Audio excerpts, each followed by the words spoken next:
भैंस चरवा जो सॉन्ग है वो भी 1 मिलियन होने जा रहा है, तो अपना प्यार दीजिए। हमके लइका ना चाही डिफेंडर वाला।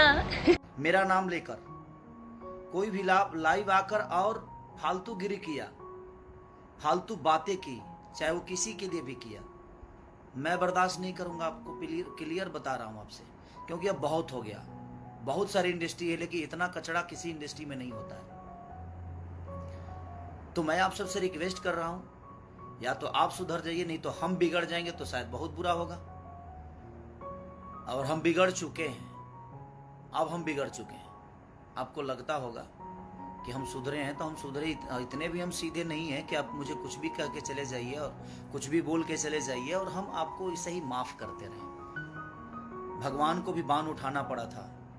अत्याचार जब होती है ना, तो सुदर्शन चक्र चलाना पड़ता है, चाहे वो दुनिया का कोई भी आदमी हो। काजल राघवानी क्या ये सही कर रही है? खेसारी लाल यादव के ऊपर गाना लायक है? प्लीज़ कमेंट करके बताएं। और क्या आप चाहते हैं खेसारी लाल और काजल राघवानी फिर से एक होकर अपना नया मूवी लाए? प्लीज़ कमेंट करके इस वीडियो में बताएं।